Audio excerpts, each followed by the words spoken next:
नमस्कार, मैं जूली तिवारी हर समय आपके साथ न्यूज में आप सभी का स्वागत है। तो चलिए नजर डालते हैं आज के कुछ मुख्य समाचारों पर।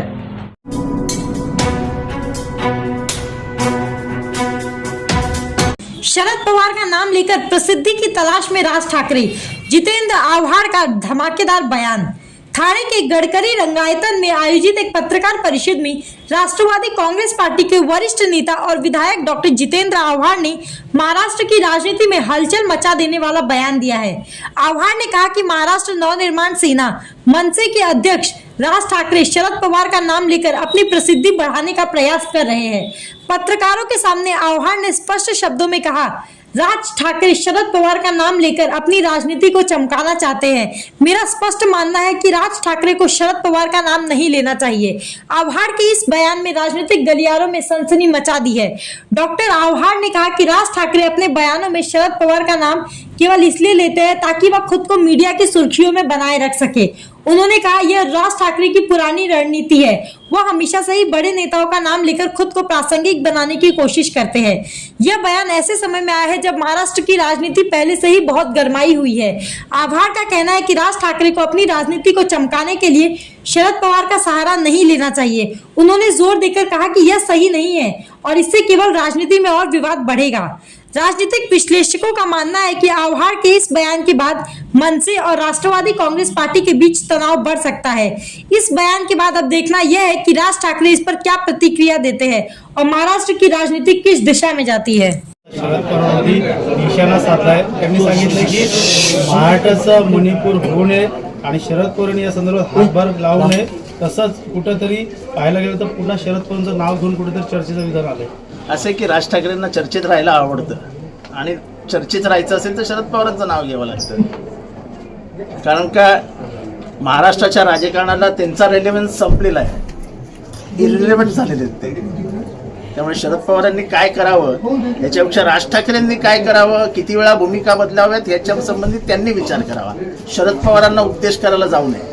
त्यांचं म्हणणं की जातीचं मला माहित नाही, मात्र जातीच्या मुद्द्याला पवारांनी हातभार लावून जातीचं तुम्हाला माहित नाही तर तुमच्या घराखाली दलित विद्यार्थ्यांना मारहाण का झाली?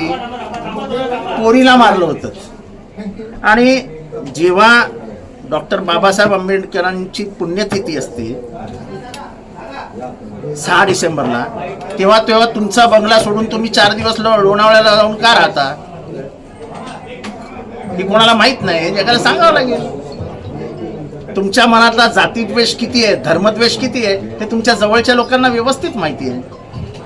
तेव्हा राज ठाकरेंनी निदान जातीपातीच्या राजकारणाबद्दल बोलू नये। त्यांनी परप्रांतीयची देखील भूमिका मोठी त्यांनी परप्रांतीयांविरुद्ध भूमिका घेतली, त्यांनी मुसलमानांविरुद्ध भूमिका घेतली, त्यांनी दलितांविरुद्ध भूमिका घेतली। अशा माणसांनी जातीपातीबद्दल बोलावं आणि ते पण शरद पवारांबद्दल, काय हास्यास्पद आहे। पण त्यांना हास्य विनोद करण्याची सवय आहे। एकीकडे मराठा असेल, ओबीसी असेल, आरक्षणासाठी ठिया मांडत आहेत। हा त्यांचं एक स्टेटमेंट आता मला कोणी सांगितलं की महाराष्ट्राला आरक्षणाची गरज नाही। आरक्षण का, कशासाठी हे समजून घ्यावं लागतं। एसी वातावरणात, एसीच्या घरात जन्माला आलेल्यांना आरक्षणाचं महत्व काय समजणार? अशिक्षित घरी जन्माला आलेल्यांना आरक्षणाचं महत्व काय समजणार? आरक्षणाचं महत्व समजून घेण्यासाठी त्या परिस्थितीतनं जावं लागतं। त्या परिस्थितीने पूर्वज गेले आहेत याचा अनुभव असावा लागतो। ज्यांचे चारों हात घी में और सर कढ़ाई में, त्यांना काय आरक्षण कळणार?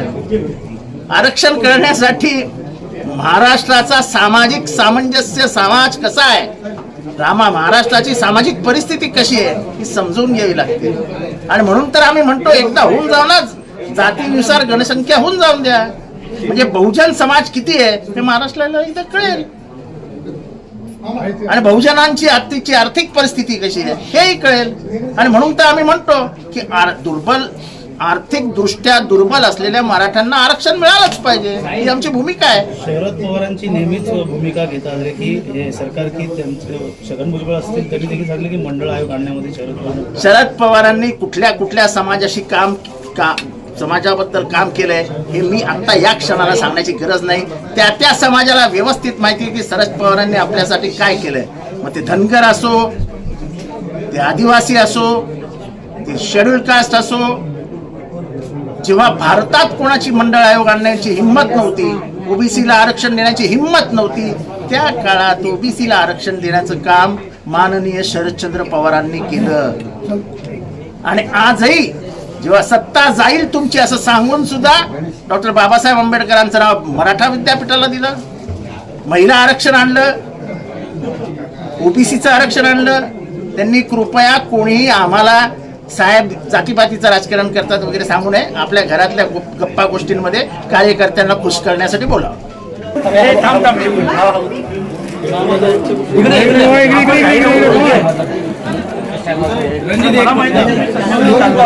मोबाईल कोणाचा आहे? मोबाईल हाँ भाई स्वागत.